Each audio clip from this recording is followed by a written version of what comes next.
ဆက်ကြော်ရာဒီမှာတက်တန်းရှိပါတယ်။ဂျယ်ရီဂလက်စီတွေဂျိုတွေမှာလည်းတက်တန်းရှိပါတယ်။လူတွေမှာလည်းတက်တန်းရှိပါတယ်။ဒါပေမဲ့အလင်းမှာတော့တက်တန်းမရှိပါဘူး။ဘာဖြစ်လို့လဲဆိုတော့အလင်းကိုအချိန်ကတက်ရောက်မှုမရှိလို့ပါပဲ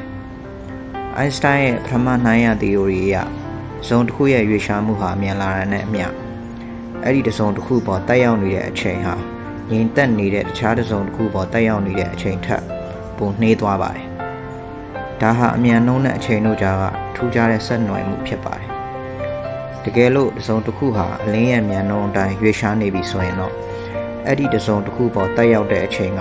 နှေးရုံနဲ့မဟုတ်ပဲ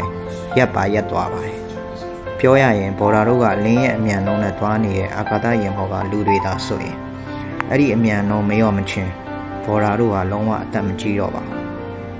။အလင်းကိုတည်ဆောင်တဲ့အမှုန်ကိုတော့ဖိုတွန်လို့ခေါ်ပါတယ်။အဲ့ဒီဖိုတွန်ကိုယ်တိုင်ကအလင်းဖြစ်တဲ့အတွက်ကြောင့်မလို့သူကအလင်းရဲ့အမြန်နှုန်းအတိုင်းခီးသွားပါတယ်။ဒါကြောင့်အလင်းသာလူတစ်ယောက်ဖြစ်မယ်ဆိုရင်သူဟာအသက်မကြီးတဲ့လူတစ်ယောက်ဖြစ်နေမှာပါ။သူ့မှာအတိတ်အနာဂတ်ပြစ္ဆုတ်ပံဆိုတာမရှိပါဘူး။ကီလိုမီတာတန်းပေါင်းများစွာဝေးတဲ့ကျယ်တစ်ခုကနေလာတဲ့အလင်းဟာ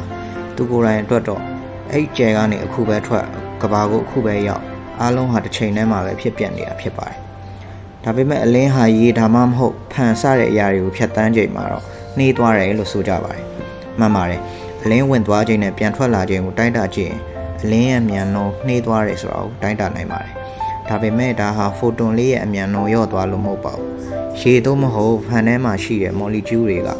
အလင်းကိုစုပ်ယူလိုက်ပြန်ထုတ်လိုက်လုပ်နေလို့သာအချိန်ကြာသွားတာဖြစ်ပါတယ်။အလင်းကတော့ဘယ်မှမစိုးမပြောင်းလဲတဲ့အမြန်နှုန်းနဲ့ပဲခီးသွားပါတယ်။ဒါကြောင့်မို့အလင်းဟာအချိန်ကိုဘယ်နေရာမှာမစိုးခံစားခြင်းမရှိပါဘူး။သူဟာလူတစ်ယောက်ဆိုရင်ဘယ်တော့မှအသက်မကြီးပါဘူး။